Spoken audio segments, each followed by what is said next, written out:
জয় শ্রীকৃষ্ণ। রাধে রাধে বন্ধুরা, রাধাকৃষ্ণ চ্যানেলে আপনাদের সবাইকে স্বাগত জানাই। বন্ধুরা, আজকের এই ভিডিওতে আপনারা জানতে পারবেন ভগবান শ্রীকৃষ্ণ কখনো যদি আপনার বাড়িতে ভিক্ষুক রূপে আসে তাহলে আপনি কোন তিনটি সংকেত দ্বারা বুঝতে পারবেন যে ভগবান শ্রীকৃষ্ণ স্বয়ং আপনার বাড়িতে এসেছিল। কারণ আমরা যখন ভগবান শ্রীকৃষ্ণকে মনে প্রাণে ডাকি তখন ভগবান অনেকবারে ভক্তের পরীক্ষা নেন এবং অনেকবার বিভিন্ন রূপে এসে ভক্তের বাড়িতে দর্শন দেয়। এই রকমই তিনি যখন কোনো ভক্তের বাড়িতে ভিক্ষুক রূপে আসে তখন তিনটি সংকেত দ্বারা বোঝান যে তিনি সেই বাড়িতে এসেছেন ভক্তকে আশীর্বাদ দিতে। ভিক্ষুক যদি এই তিনটি জিনিস ফেলে রেখে যায় তাহলে বুঝবেন ভগবান শ্রীকৃষ্ণ ভিক্ষুক রূপে আপনার বাড়িতে এসেছিলেন, যার অর্থ ভগবান আপনার প্রতি প্রসন্ন আর আপনার জীবনে ভালো সময় আসতে চলেছে, ভালো কিছু ঘটতে চলেছে। তাহলে চলুন জেনে নেওয়া যাক ওই তিনটি বিশেষ জিনিস কি কি। ভিডিওটি শুরু করার আগে যারা এই চ্যানেলে নতুন তারা চ্যানেলটিকে সাবস্ক্রাইব করে রাখবেন এবং ভিডিওটি লাইক করবেন আর শেয়ার করতে ভুলবেন না। চলুন তাহলে ভিডিওটি শুরু করা যাক। বন্ধুরা, ভগবান শ্রীকৃষ্ণ ভিক্ষুক রূপে আসবে তিনটি চিহ্ন ছেড়ে যান ভক্তের জন্য।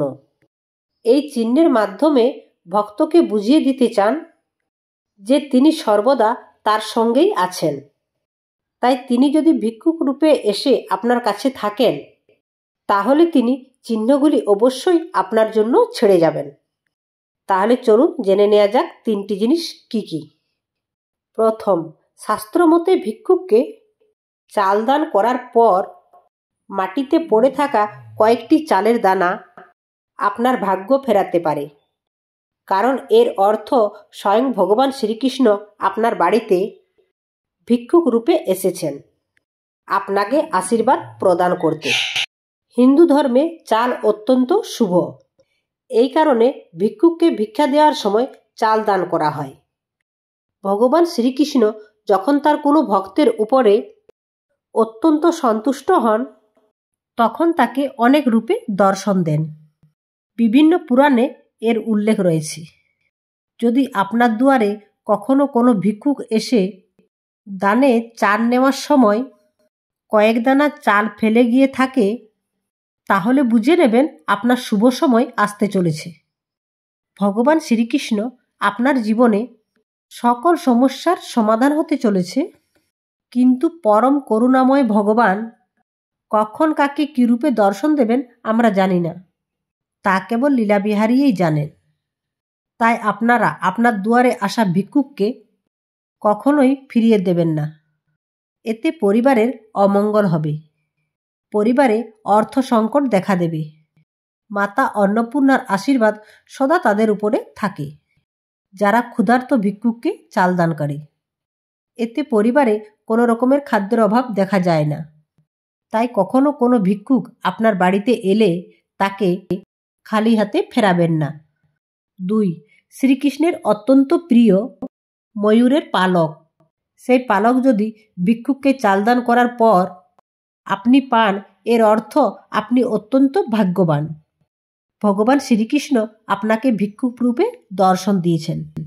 শাস্ত্রমতে ময়ূরের পালক ঠাকুর ঘরে স্থান পায়। তাই যদি ভিক্ষাদান করার পর ময়ূরের পালক পড়ে থাকতে দেখেন তাহলে সেই ময়ূরের পালককে অবশ্যই ঠাকুর ঘরে স্থান দেবে। এতে পরিবারে সুখ শান্তি বজায় থাকবে। এমন ব্যক্তি অত্যন্ত ভাগ্যবান হয় যার বাড়িতে ভিক্ষুককে দান করার পর ময়ূরের পালক পড়ে পান। শাস্ত্রে তাদের ভগবানকে প্রিয় ভক্ত বলা হয়েছে। এমন ব্যক্তির জীবনে সকল সমস্যা মনস্কামনা পূর্ণ হয়ে যায়। 3. আপনি যদি অনেকদিন ধরে দুঃখ কষ্টে ভুগছেন আর হঠাৎ করে আপনার বাড়িতে কোনো ভিক্ষুক আসেন যাকে চাল দান করার পর আপনি সুগন্ধ অনুভব করেন তাহলে বুঝে নেবেন যে আপনার ঘুমন্ত ভাগ্য জাগতে চলেছে। আপনার জীবনে শুভ পরিবর্তন আসতে চলেছে, কারণ আপনার ঘরে সকল কারণের কারণ পরম করুণাময় শ্রীকৃষ্ণ বিরাজমান হয়েছে। তিনি আপনার ভক্তিতে সন্তুষ্ট হয়ে ভিক্ষুক রূপে আপনাকে দর্শন দিয়েছেন, যে কারণে আপনার এবার ভাগ্য পরিবর্তন হতে চলেছে। সকল দুর্দশা দুঃখ থেকে আপনি মুক্তি পেতে চলেছেন। কোনো সুগন্ধি ফুলের হঠাৎ সুবাস পেলে বুঝে নেবেন ভগবান আপনার নিজের উপর কৃপাদৃষ্টি বর্ষণ করেছেন। তাই ভিক্ষুককে চালদান করার পরে যদি ময়ূরের পালক বা চালের দানা পড়ে আছে কিংবা কোনো সুগন্ধি পাচ্ছেন, তাহলে বুঝে নেবেন ভগবানের আশীর্বাদ সর্বদা আপনার সঙ্গে রয়েছেন এবং তিনি আপনাকে দর্শন দিয়েছেন। বন্ধুরা, শাস্ত্র অনুসারে ভিক্ষুককে দান করা গৃহস্থের একান্ত কর্ম। সেটা বলা হয়েছে যে স্বয়ং নারায়ণ ভিক্ষুক রূপে আসে ভক্তের কাছে তাকে সেবা নেওয়ার জন্য। পুরাণে বর্ণিত আছে ভগবান বিষ্ণু যজ্ঞ চলাকালীন ভিক্ষুক ব্রাহ্মণের বেশে বালির কাছে উপস্থিত হয়েছিলেন। যাদের মন পবিত্র এবং যারা পর উপকারী হয়, ভগবান তাদের প্রতি প্রসন্ন হন এবং ভিক্ষুক রূপে তাদের দর্শন দেন। এমন ব্যক্তির ভগবানের বিশেষ কৃপাদৃষ্টি লাভ করে। তারা ধনী হোক বা গরিব, জীবনে তাদের সম্মান প্রাপ্তি ঘটে। সাধু ও ঋষির উপযোগ ভগবান নিজেকে ভক্তির কাছে প্রকাশ করে থাকেন।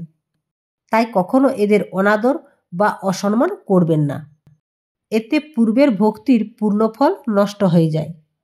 তাই খালি হাতে কখনো কোনো ক্ষুধার্তকে ফিরিয়ে দেবেন না। এমন অনেক ভক্ত আছে যারা ভগবানের দর্শন কিংবা কৃপা লাভ এখনও করেননি, জীবনে দুঃখ দুর্দশায় আছেন। পরমানন্দ লাভ করতে গেলে, ভগবানের আশীর্বাদ পেতে গেলে নিয়মিত নিষ্ঠাপূর্বক ভগবানের পূজা করতে হবে।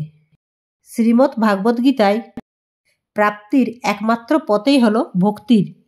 তাই ভক্তি করলে অবশ্য পরম করুণাময় ভগবান শ্রীকৃষ্ণ আপনার উপরে কৃপা বা বর্ষণ করবে।